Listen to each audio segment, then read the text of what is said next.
think Pope Francis would say, yes, we look at the natural world in which we're living, and it's home. And human beings are part of the natural world. There's this tendency to want to sort of separate the human from the natural as if they're two different realities, when this is what it is. It's the natural world, and human beings are part of that. We're connected to that. We're from that. The fallenness that affects the natural world is the fallenness that affects human beings. Human beings are journeying towards perfection, which is the language in terms of creation, that when God created the earth, it wasn't in a completed form. It wasn't sort of finalized. It was created with certain, we would think, imperfections that over time would move towards perfection as we move towards God. And so, let me find, I'll jump ahead there.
This is in paragraph 80, which is not in your handout there, but it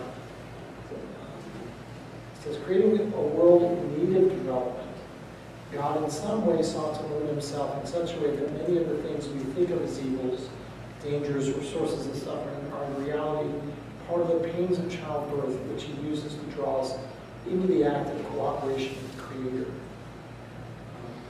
It references the Catechism, which says, God wished to create a world which is journeying toward its ultimate perfection, which implies the presence of imperfection in physical evil. So in the creation accounts where God says, be fruitful and multiply, he says, fill the earth and subdue, he says the language of have dominion, the language of care and cultivate.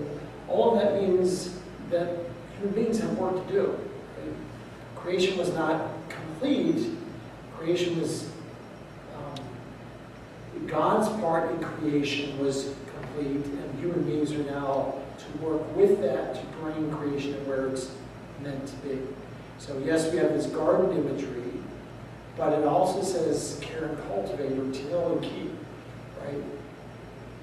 Were there weeds in the garden that needed to be dealt with?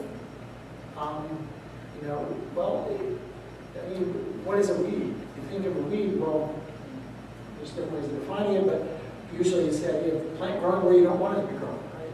Or it's taken over something and prevents something else. So move it to another place, and it may in fact become a helpful thing. My wife, we have this, I'm not sure what kind of grass it is, but it's more the runners, and it's more like crabgrass?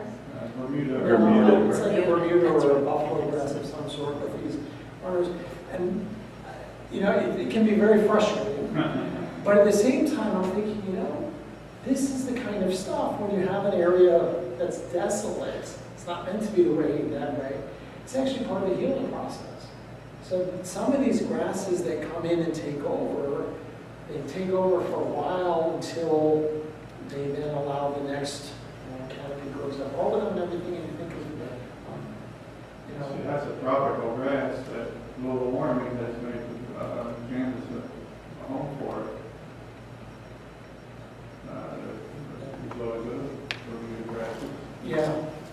So, You didn't see them, and it's moving north. yeah. So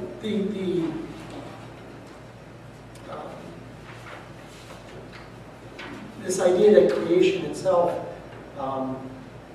has fallen and creation suffers from the effects of the fall, but as we work within that, as we learn to care for and exercise responsibility for creation, we're helping it to journey along in this act of redemption just the way that we are journeying along.